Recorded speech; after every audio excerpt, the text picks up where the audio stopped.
Alors on est maintenant à la Maison de l'Europe, en plein cœur de Besançon, pour évoquer avec vous, Sylvain Marmier et Jean-Louis Dupré, ce rapport « Dynamiser en Franche-Comté la politique de l'Union européenne », paru en novembre 2011, dont vous avez été tous les deux rapporteurs. C'est la première fois d'ailleurs que le Conseil économique, social et environnemental de Franche-Comté s'intéresse à ce vaste sujet. Pourquoi maintenant?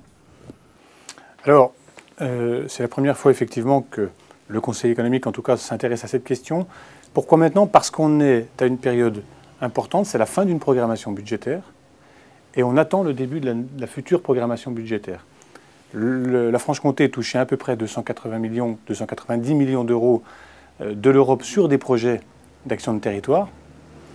On sait que cette enveloppe risque de baisser dans les années à venir, et la demande de la Commission européenne, c'est qu'on ait une orientation différente en tout cas de l'utilisation des fonds, une utilisation plus partenariale, plus collective, plus territoriale. Et donc ça nécessite qu'on mette techniquement en place des outils qui nous permettent de répondre à ces exigences et à ces nouvelles donnes de la distribution des aides européennes. Alors concrètement, qu'est-ce que vous proposez pour passer à cette nouvelle logique? Quelles sont vos propositions concrètes? Les premières propositions concrètes, qui sont des propositions de bon sens, c'est d'abord de fédérer l'ensemble des structures, parce que nous nous sommes rendus compte qu'il y avait parfois un émiettement. C'est aussi de diffuser l'idée de l'Europe à partir déjà de tout le travail qui est fait par la Maison de l'Europe en Franche-Comté. Mais nous nous rendons compte que sur les territoires, tout ne va pas jusqu'aux citoyens, voire même jusqu'à l'élu qui est en charge de ces dossiers. Et il y a un gros travail pédagogique et d'explication à faire. Donc c'est une des propositions qui est dans la saisine du CESE.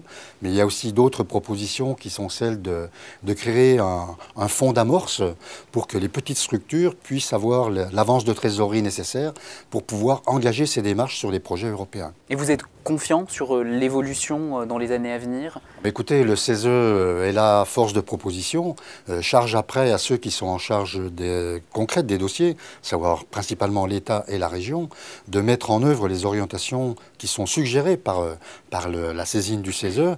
Mais le CESE est toujours vigilant par rapport aux orientations qu'il donne et à toute une partie de suivi. Et nous serons là présents pour le suivi par rapport à ces actions.